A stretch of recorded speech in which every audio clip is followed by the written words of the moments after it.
Hello friends, এই দেখিছেনে মই বজাৰ কৰি আনিলোঁ। আজি ঘৰত মানুহজন নাই, সেইকাৰণে মোৰে বজাৰ কৰিব লাগিল আৰু ভাবিলোঁ আজি কলডিলৰ লগত মাংস বনাওঁ, ব্ৰইলাৰ মাংস। মই আজিলৈকে খোৱা নাই, কিন্তু বহুত দেখিছোঁ মানে ৰেচিপিটো, সেইকাৰণে ভাবিলোঁ আজি বনাই খাওঁচোন কেনেকুৱা লাগে। কলডিল এটা গুচাই মই একেবাৰে কোমলীয়া ভাগৰখিনিয়ে ধুই বইল বহাই দিছোঁ। ইয়াতে মই দি দিছোঁ হালধি নিমখ বইল হ'বলৈ, আৰু এয়া মোৰ কলডিল বইল হৈ গৈছে, ঠাণ্ডা হ'বলৈ দিছোঁ। আৰু ইফালে মই আদা নহৰু আৰু কেঁচা জলকীয়া পেষ্ট কৰি ল'ম। এয়া মোৰ পেষ্ট হৈ গৈছে। আৰু ইফালে কেৰাহী গৰম হ'ল, মই দি দিলোঁ মিঠাতেল আৰু আলু এটা মই এনেকৈ পিচ পিচ কৰি ভাজি ল'ম। দি দিলোঁ হালধি নিমখ। এতিয়া এইখিনি মই ভাজি ল'ম। এয়া আলুখিনি মই এনেকৈ ৰঙা ৰঙা কৰি ভাজি লৈছোঁ। এতিয়া মই এই আলু ভাজা তেলখিনিতে তেজপাত, গোটা গৰম মছলা দি দিম। গৰম মছলাত আছে ইলাচি, লং আৰু ডালচিনি। আৰু ইয়াতে দিলোঁ মই দুটা পিঁয়াজ কাটি, আৰু দিলোঁ আদা নহৰু জলকীয়া পেষ্ট, হালধি নিমখ আৰু কাশ্মীৰী পাউডাৰ। এইখিনি দি এতিয়া মই ভাল কৰি মছলাখিনি ভাজি ল'ম।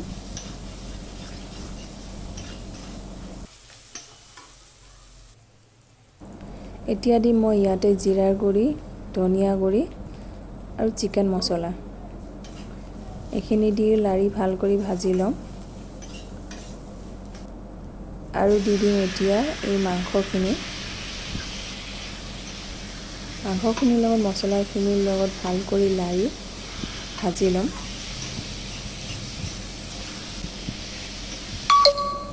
আৰু এতিয়া ঢাকি দিম। ঢাকি মই মাংসখিনিত 5-10 মিনিটমানৰ কাৰণে ভাজিলোঁ।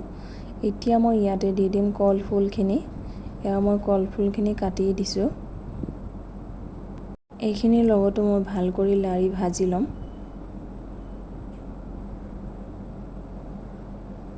আৰু কলফুলখিনিৰ পৰা অকণ অকণ পানী ওলাইছিল, আকৌ অলপ মই পানী দি দিলোঁ। এতিয়া এইখিনিৰ লগতে মই বইল হ'ব দিম,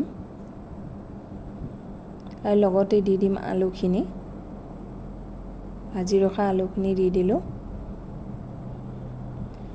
আৰু এতিয়া মই এইখিনি ঢাকি দিম, বইল হ'বলৈ দিম।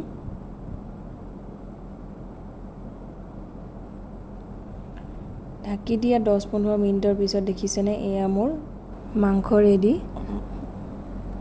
আৰু এই মাংস মই আজি কলৰ ফুলৰ লগত প্ৰথমবাৰ বনাইছোঁ, আৰু জানেনে খাবলৈ ইমান টেষ্ট হৈছিলে মাংসখিনি।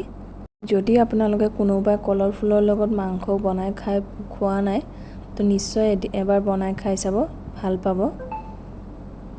আৰু ৰেচিপিটো যদি ভাল লাগিছে, লাইক শ্বেয়াৰ কমেণ্ট আৰু ছাবস্ক্ৰাইব কৰিবলৈ নাপাহৰিব।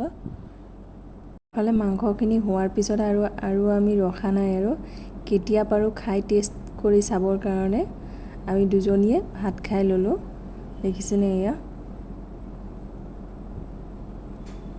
ঘৰত আজি তাই আৰু ময়ে আছোঁ। আমি দুজনীয়ে এয়া মাটিতে বহি ভাত খাবলৈ লৈছোঁ।